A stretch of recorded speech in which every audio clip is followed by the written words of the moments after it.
Good evening, councillors, officers and members of the public. Welcome to the Wednesday 16th of August 2023 Development Assessment Committee. I'll now open the meeting with the present and apologies.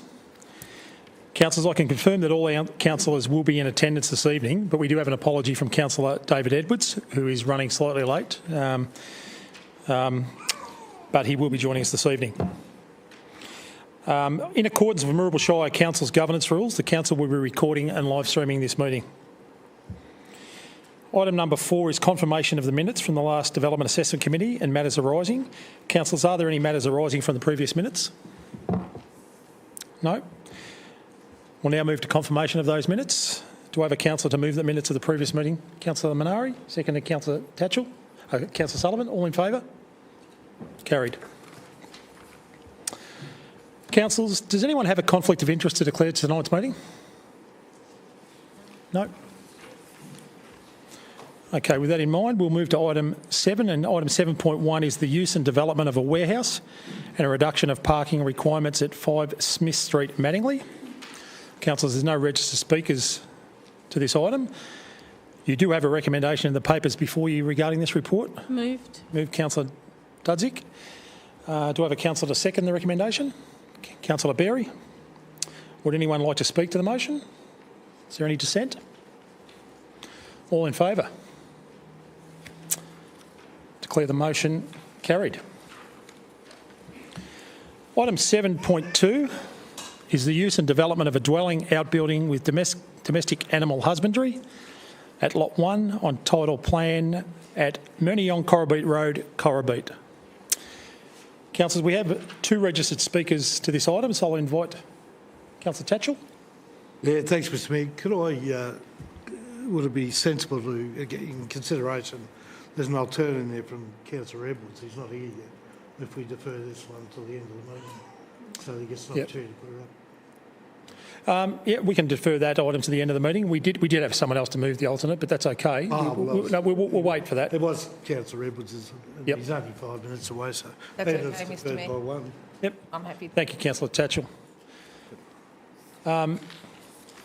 Apologies, Mr O'Keefe, we will come back to that item. Councillors, item 7.3 is the use and development for a dwelling at Spargo Blakeville Road in Blakeville. Again, we have 2 registered speakers to this item, Mr James Robson and Miss Anita Hodge. I understand you will be speaking together, so I'll invite you both up to the table.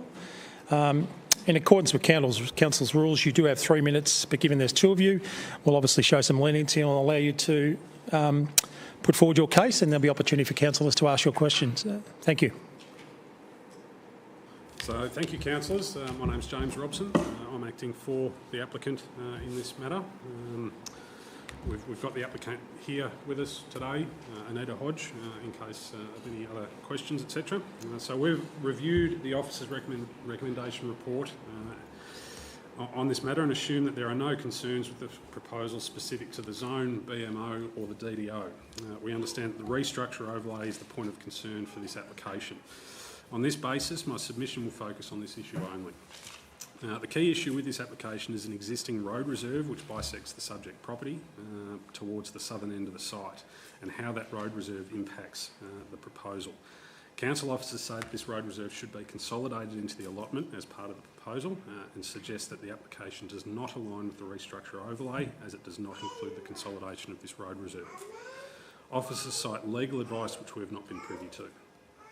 At Council's request, we provided legal advice around the road reserve as part of the application process, which outlined that the practical intention of the restructure overlay is to consolidate all of the freehold titles into a single lot, notwithstanding that there is a Crown Land Government Road Reserve that is within the proposed restructure parcel.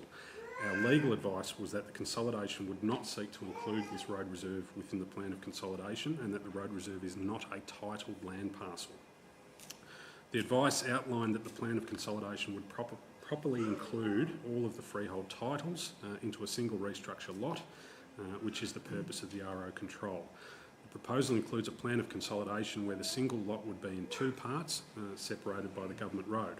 Such a plan uses a symbol called a vernacular to show that the 2 parcels of land are connected across the road reserve. In this situation, the Crown Land Road Reserve is not under the ownership or control of the permit applicant, but is rather under the control of the state government and Crown Land Management. The relevant plan associated with the restructure overlay is the Blakeville Restructure Plan. The officer's report suggests that the plan identifies that the lot proposed to be built on must be consolidated with 9 other lots and a section of the unmade road reserve.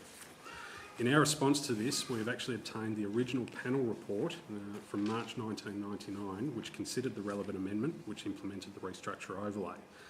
I refer to page 82 in volume 1 of that panel report, which reads as follows. The panel has a concern with the current wording of the restructure overlay and the schedule. There is nothing in either clause 4405 or the schedule that specifically states that there can be 1 house per restructure lot, nor is there anything to indicate that it would be a condition of any planning permit for a house that lots would need to be consolidated. I've got copies with me if you require. However, upon review of the panel report and the overlay provisions, we say that the restructure overlay in this instance does not specify that the lots must be consolidated, let alone the requirement of the consolidation of a live road reserve.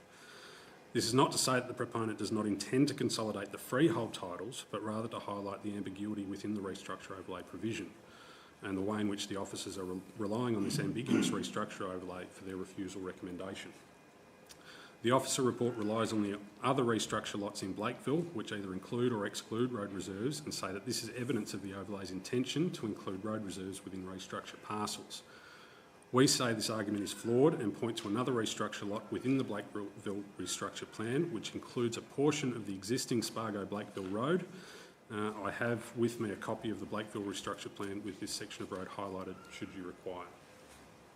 Further, the officer's report suggests that excluding all unmade road reserves would be inconsistent with the holistic purpose of the restructure overlay in managing inappropriate historic subdivisions. By definition, a government road reserve is not a lot that can be consolidated with other lots. I quote part of the definition of the lot from the Moorabool planning scheme as follows. A part consisting of 1 or more pieces of any land except a road, a reserve or common property shown on the plan. Considering this, we submit that the officer's assessment of this application as it relates to the restructure overlay is incorrect and the proposal should be supported as it aligns with the requirements of the restructure overlay. Thank you, Mr Robson. Ms Hodge, we'll go to you. I invite you to speak, and then councillors will have the opportunity to ask yourself questions and Mr Robson. Thank you. Thank you for the opportunity. We, back in 2020, decided that we would consolidate these and apply for planning permits. And during that time, we've done everything possible within our power to comply with council, with regulations to get these planning permits through. So this particular point is completely and utterly out of our control, and we are unable to do anything further. And as such, and given the information that James has shared and spoken of, I would ask council please to provide an exemption. Councillors, questions? Councillor Tatchell. Yeah, thanks, Mr Mayor.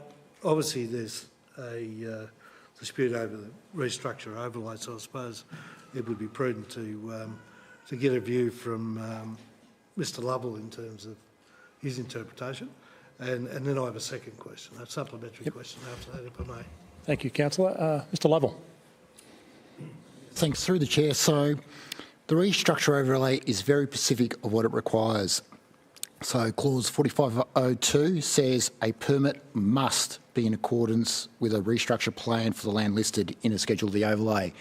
And the way the overlay is designed is that some lots can be a consolidation, as mentioned, lots in freehold or lots in private ownership, but there are certain restructured lots which involve consolidation of road reserves. Now, that would be a process whereby the road reserve is acquired, becomes an individual lot, and then that is consolidated with the lots within the restructured land.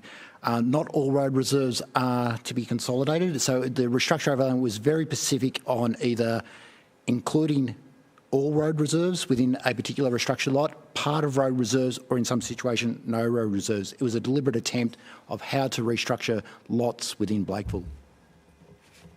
Thank you, Mr Lovell. Councillor Tatchell. Yeah, I have a second question, if I may, Mr Mayor. Several years ago, there was a very similar situation. We had a paper road going through a property in Bellying. It's probably 7 or 8 years ago. So when I say it was exactly the same situation, it was Crown land, an unmade road, or a road that never existed, but on the Crown's documentation it showed a paper road. And the applicant at the time had to consolidate their land together that had this road network through the middle of it. And I believe that after some discussion, the discretionary powers of the DAC allowed for such a position to be taken, where 2 houses can be built on the one property based on the fact that they both fitted into the required amount of acreage by consolidating land. So using the Blakeville restructure plan, where we have 2 separate views, but we also have a precedent at Bellyang where we actually did make that decision, and of course the only risk at that time was should somebody else come in and take the problem to VCAT, which of course was on the owners at the time, that based on the legislation, that there wasn't a lot of room to move. So I just wanted to bring that into this discussion because I think we have 2 options here. I mean, one, we need to clarify the 2 sets of advice to give the applicant a fair process, or 2, we use a precedent from when we've done it before and run the gauntlet. So so from where I sit, I don't know whether planning has a view on that. If they do, I'm more than happy to hear it, and let's take it back to the table. Thank you. Thanks, Councillor Tatchell. We'll take that as a comment unless Mr Bazoodenhout or Mr Lovell wishes to respond. No, thank you.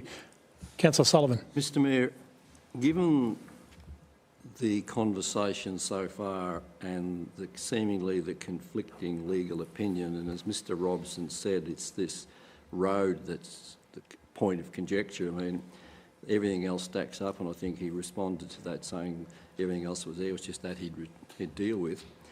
And given as I said, the conflicting legal opinions, I would move that we defer this until we have a better understanding of the legal ramifications from both parties, so Council can make an informed decision, and also cognizant of the fact that the IBAC report that came into Casey on the planning matter, we want to make sure that we are not compromised if we make a decision here tonight to issue this. And I think a deferral will be appropriate action, so I'd move that way. Thank you. So Councillor Sullivan has moved for defer. At the moment, I was just going around the room to see if councillors had any questions, so I'll take that on notice. Councillors, do you have any remaining questions? Yes, Councillor Dudzik. I'm not sure if I heard Mr Robson correctly. Did you say that there was another case nearby where there was a road reserve and a similar situation happened? Can you clarify exactly what you meant, or if I misheard? So the point that I was raising was with another restructure parcel or restructure lot within the Blakeville restructure overlay, which shows a road reserve that is to be consolidated within the wider restructure parcel. However, that particular roadway has been now constructed as the Spargo-Blakeville Road. So it's not just a live road reserve, it is a live road. So where we're heading with that is that if this particular parcel, if council require the consolidation of this road reserve, how does that impact on that other allotment? Obviously, we can't be consolidating a live road into a consolidated parcel. So that, I mean, to me, that highlights the ambiguity of this restructure overlay. Please ask for a planning officer view on that. Mr Bazoodenhout or Mr Lovell? I suppose the only comment to make is the restructure overlay did design all the restructured lots to face a road reserve. So actually to have a physical access to a road. It shouldn't be a situation if they've got a couple of access points, then if they've got if their restructured lot includes part of an existing live road, then that would have to be part of that lot for them to do any works to their site. Councillor Berry. Thanks, Mr Mayor. I'm not sure who'll be able to answer this one, but has the applicant had the opportunity to legally purchase or acquire that piece of land that is a road reserve? So the information that we received was that it would be very difficult for us to purchase that road. So DECA's policy at the moment is that they are not selling road reserves. Okay. Full stop. Thank you, Mr Mayor. Councillor Tatchell. Using that as a premise, but we probably didn't need to know that, but anyhow, we're using it as a premise because it's not part of what's in front of us. It's fair to say that a paper road that forms the divide within these lots, if that paper road is not built but it was actually applied to be moved so that there was no actual change of ownership, so that the Crown could continue to keep their option open in terms of access. If that was put on to, rather than divide the properties, if that was actually applied to be moved to the other side of the properties, that would actually resolve the problem where if the land can't be purchased, what would happen is they would retain that ability to, if it should be required, to put an easement on the edge of the property, and that way the properties would be combined without being split. Is this something that we could probably pursue in the event of a deferral anyway? Thank you, Councillor Tatchell. Mr Lovell or Mr Bazoodnoud? Mr Mayor, we'll take that comment on notice and then explore it. Thank you. Councillors, any further questions for Mr Robson or Ms Hodge? Councillor Tatchell. Yes, to spitball it, if that was a proposition and that could be negotiated based on the difficulties, is that something that the owner would entertain as a sensible solution? We'd certainly absolutely discuss it. Okay. Sorry, just to clarify, Paul, you're talking about shifting that road reserve to the southern boundary? Yes, yes.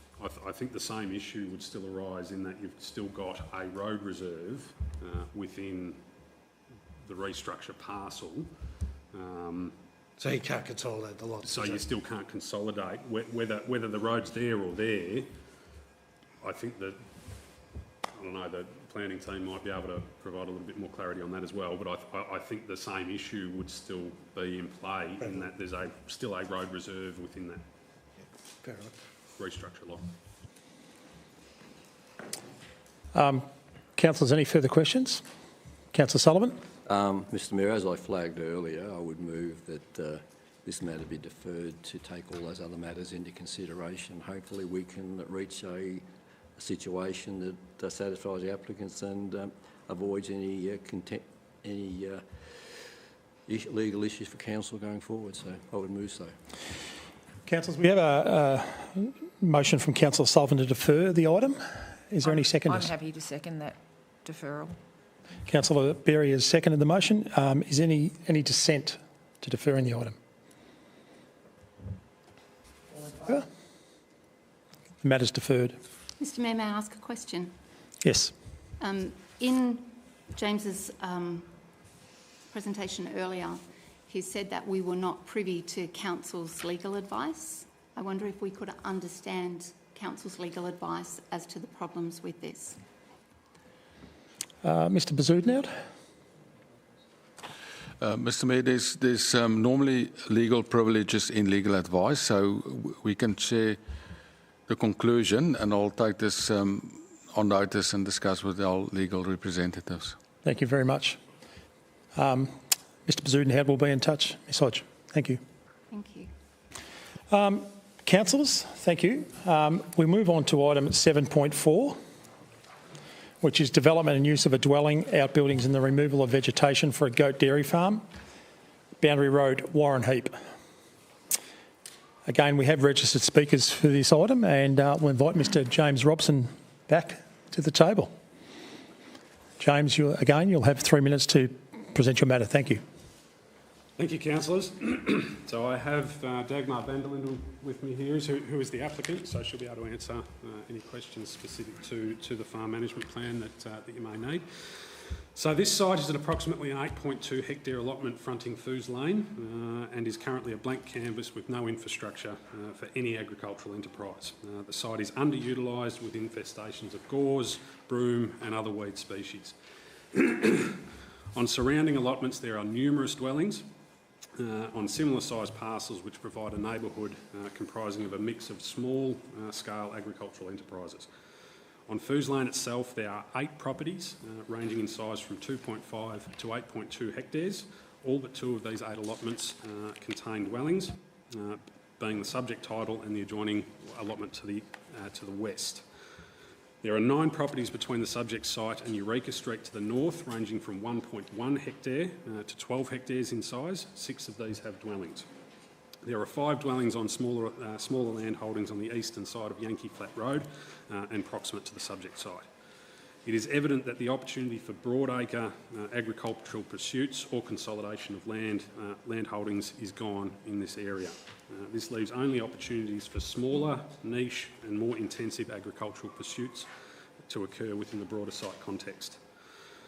Dagmar, who is here with me tonight, intends to run a goat dairy enterprise on the site, which we say is the best possible agricultural use of the site.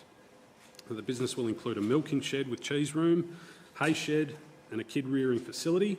The proponent also intends to include a fruit orchard, vegetable gardens and free-range chickens to supplement the goat income.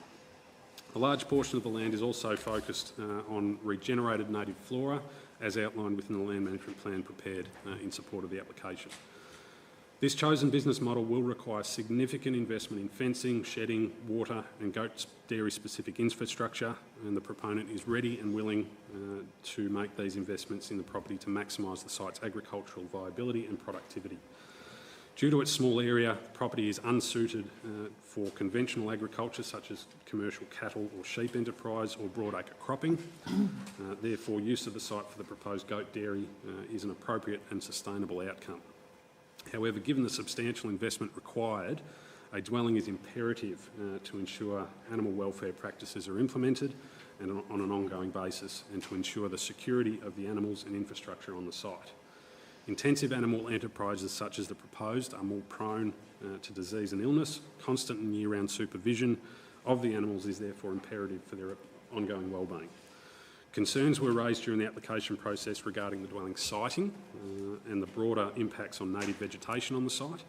The dwelling siting has been considered at length, minimising native vegetation removal, bushfire management considerations, access requirements and site constraints. We say that the siting of the dwelling is appropriate given the specific considerations of this site, specifically when considering the minimisation of vegetation loss. The detailed land management plan aims to regenerate the site's ecological values, further ensuring the site is well managed and maintained into the future, and we say offsets any negative impacts of the proposed vegetation removal. We say that the proposal strongly supports the purpose of the farming zone. The farm management plan outlines the viability of the proposed business and the suitability of the land for a goat dairy. The farm management plan provides council with a level of assurance around the proponent's intention to increase the productivity of an underutilised land parcel. Undertaking the proposed business without a permanent presence on the property is simply unviable. It is considered that provisions of Clause 1401 of the Maroochydore Planning Scheme have been met by the proposal. We say that the policy at both local and state level provides for broad and unambiguous support for the protection and enhancement of productive agriculture in appropriate locations. Mr Robson, exceeded the 3 minutes. I was being quite lenient. Can you just wrap it up, please? Yeah, no problem. So the proposed dwelling will not adversely affect the agricultural use of the subject site, as there is little to no agricultural capacity in its current state. Should the proposal not proceed, then the site will effectively remain as is, with little to no agricultural value. Thank you. Councillors, any questions for Mr Robson on this application? No? Councillors, you have a recommendation in the papers before you, but you also have an alternate motion provided in the paperwork to this item. Councillors, do I have a councillor to move the alternate motion? Mr Mayor, I would move the alternate motion that's been circulated to all councillors, just with a question, if I may. On condition 14, maybe it's one to officers, it notes 0.346 hectares of native removal. native tree vegetation removal. In the body of the report, it says 0.34. There's a 0.1 discrepancy between it. So I'd just like to make sure if it's supposed to be 0.0346 hectares, and that be added to the planning scheme, the proposed alternate motion which I've putting forward. Thank you, Councillor I'm Sullivan. happy to second. Seconder, but Councillor Sullivan has moved it, but with a question. Mr Lovell or Mr Bazudnau, did you get that question as related to item 14 in the alternate motion? Yeah, so 14 has three sets of figures. So one is the area where the native vegetation's been removed as a total area. Then it breaks it down into its strategic value. And then we actually have a minimum score that is achieved. So the requirement for the offset is actually 183 units. And that is the area that they pay for the offset, which then goes down to condition 15. Sorry, my question, Mr Mayor, related to 0.346 hectares as noted under condition 14, okay? But in the proposed report, in the body of the report, it's 0.346 hectares, so it's 10%. It's only 10% of what it says in the condition, so I just want clarification, make sure that's correct, which is... Yeah, so I suppose through the chair, 0.346 is the correct figure nominated, and that would have been from the biodiversity report. Yeah, so I'm happy for this to go ahead with that, just to be clarified, Mr Mayor. That's what I would really prefer. Yep. If it is a lesser amount, then it should be there, that's all. Yep. There is a typo. Thank you, Councillor Sullivan. We have a motion, an alternate motion that's been moved by Councillor Sullivan and which has been seconded by Councillor Dudzik. Councillors, are there any questions or any dissent? Okay, all in favour? I declare the motion carried. Councillors, pardon me, I'll just find Councillor Edwards' whereabouts.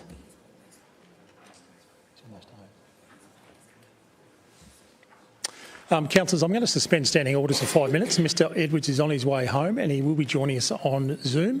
So as soon as Councillor Edwards is back online, we will move to item 7.2.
But what I'll do, we'll go back to live. Councillors, we'll resume the meeting and hopefully Councillor Edwards will be joining us shortly. But we'll move back to item 7.2, councillors, which is item 7.2 is the use and development of a dwelling outbuilding with domestic animal husbandry at Lot 1 on Murnion Corralbeat Road, Corralbeat. Councillors, Mr Sean O'Keefe has registered to speak, so I'll invite Mr O'Keefe to take the table. Sean, press the button to make sure the light's green and you'll have 3 minutes, and after which councillors may take the opportunity to ask some questions of you. Thank you, Mr Mayor. My name is Sean O'Keefe from Southern Cross Town Planning, and I'm here to speak in support of the application. Mr George Botelli and his family are my clients, and obviously the owner of the land. And the application was lodged in January 2022, and we've done everything in council has asked and responded to every council request across the last 1.5 years. Firstly, I note the primary use of the site that triggered the need for a planning permit was for a dwelling and for the keeping of dogs. The cattle information requested from and provided to council was to reinforce the agricultural intent of the application, that the balance of the site is to be used for agricultural production. I also note that the keeping of dogs is a legitimate agricultural activity in the farming zone and should not be treated any differently from cattle, cropping or other agricultural activity. As detailed in the submitted farm management plan, the keeping of dogs as proposed requires intensive on-site and site management, hence the need and justification for the dwelling. We also note that any commercial kennel facility must be in accordance with the relevant code of practice and licensed by the Department of Agriculture. The code provides very rigorous and onerous requirements concerning the management of kennels, including dog welfare, safety, public health and amenity. The breeding of cattle also requires active management, albeit with not as intensive as a kennel. Now, regarding the policies of the Moorabool Planning Scheme, Clause 1401-2L01, keeping and breeding of dogs, which is a local policy, specifically states that dog kennels should be located away from residential areas and wildlife. Such establishments are generally directed to rural zones, as we propose. According to the submitted farm management plan, an annual income of $36,000 expected from dogs and $60,000 from cattle. The agricultural activity we propose on the land is a legitimate activity on the 21-hectare farming property, which will contribute to the Moorabool economy and will increase agricultural production on the land when compared to current levels. This is a key policy outcome of the Moorabool Planning Scheme. Now, concerning the officer report before you, it states that the site is constrained by a waterway and Aboriginal cultural heritage requirements. In response, I note the proposed dwelling and kennel site are over 1 kilometre from the waterway and around 800 metres from the cultural heritage waterway buffer. I also note the Council's Environmental Health Department, Greater Western Water, Southern Rural Water and Melbourne Water, often quite the trio, have not objected to the proposal, as have other council departments and other government authorities. The application was publicly advertised and no objections were received. Furthermore, the detailed land management plan was submitted as part of the application. One important consideration is that if the application is approved by council, the land management plan will lead to an improved environmental management outcomes at the site. This includes a complete removal of cattle from the waterway and its revegetation with native endemic species. Other revegetation zones on the land are also to be established as part of the plan. Currently, this is not a requirement. Lastly, I note that the AusNet major transmission line is currently proposed to pass through Mr Patelli's property. However, as council is very well aware, the final location of this line is not decided. There are no easements on the land that must be considered as part of any planning process. Council cannot make decisions on where the transmission line may go in the future. My client's family are already deeply stressed enough by the potential transmission line through their land and are looking for council support, not a refusal. Thank you. Thank you, Mr O'Keefe. Councillors, any questions for Mr O'Keefe? Councillor Tatchell? Yeah, thanks, Mr Mayor. I appreciate that you've got 2 farm plans in there. One's the dog breeding one and the other is the cattle. The neighbours, I know that area, the neighbours in that area, was there a sign put up to let them know that there was a dog breeding facility proposed for that area? I believe, well, I know council advertised the proposal. I'm not sure the mechanism, but it was advertised to neighbours and no submissions were received. Yeah, right. No objections were received. Thank you. Thank you. Councillors, any further questions? No? Thank you, Mr O'Keefe. Mr Portelli? invite you to also address the council. And again, you'll have 3 minutes, after which councillors may take the opportunity to ask you some questions. Yep. I haven't done this before, I'll just let you know, but thanks for letting me speak today. Yeah, basically what we want to do is just move my family out onto the farm that we bought a few years ago. We've been raising cattle, we've been breeding cattle for a few years, and we've been members of Dogs Victoria for over 20 years now. And we just feel we can expand our business out there instead of in a suburban block. And we'd just like to have a chance at doing that on our property. We've had a pretty hard time of late with AusNet. We've given them our plans and everything that we wanted to do, and they've chosen to go for our land directly over it. And yeah, it's been a tough couple of years. We just hope today we can resolve one of these problems we've had with this permit and move on. Yeah, thank you. Thank you, Mr Portelli. Councillors, any questions for Mr Portelli? Councillor Minari. Thank you, Mr Mayor. Mr Portelli, the maps that we get on our report aren't very big, and I just want to know, how many houses are on that stretch of road where you are? That stretch of road, there's one getting built, so there's one in the corner, on about 40 acres, right. Terry's place. There's one getting built next door right now. There's a rental there. There's Ronnie Thompson. There's another house next door on 60 acres. And there's another house on the corner of Pattinson's Lane and Corribet Road. And there's one getting built, I think, on 1 acre as we speak now. They're the only houses there. Thank you. Councillors, any further questions? Councillor Tatchell. Just of officers, so everyone's got a question. No. My question to officers is, I note on the report that Agriculture Victoria had some concerns about the filtration system for the dog waste. Do we have a precedent on our treatment plan in the Shire? Because I've noted that I don't think we've allowed a dog permit in the last 12 years. So, do we have a plan for this type of excrement and how it's going to be dealt with on rural property? Thank you, Councillor Tatchell. Mr Lovell. Yeah, so through the chair, there are a number of, if you go to the conditions, Greater Western Water and Southern Rural Waters condition, they did acknowledge how to manage dog waste. So they've actually allowed for a couple of options, either to remove waste or actually create its own septic requirement for the dogs separate to the human waste. But the applicant has been given options through their conditions. Thank you, Mr Lovell. Councillors, any further questions of Mr Portelli? No? Thank you, Mr Portelli. Councillors, you have a recommendation in the papers before you regarding this report. You also have an alternate motion. Oh, sorry, Councillor Edwards had a question? Yeah, no, I don't have a question, Mr Mayor. I'll just, you're on mute, Councillor Edwards. Yeah, not on mute. Yep, now we can hear you. Thank you. Your question, Councillor Edwards? No, I don't have a question, Mr Mayor. I've had a motion circulated to approve with conditions.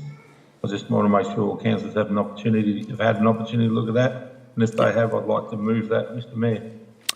Yes, they have. Thank you, Councillor Edwards. So councillors have the alternate motion you've prepared, which has now been moved by Councillor Edwards. Do I have a councillor to second it? Councillor Minari.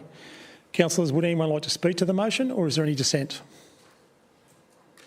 No dissent. Councillors, all those in favour of the alternate motion? I declare it carried. Thank you. Thank you, Mr Portelli, and I commend you on how well behaved your children have been during the meeting. I couldn't do that with my children. And they're older. Councillors, we'll go to the next item, which is item 8, update of trends, issues and other matters. I'll now ask the Executive Manager, Community Planning and Development, Mr Bazudnau, do you have any updates for us? No updates, Mr Mayor.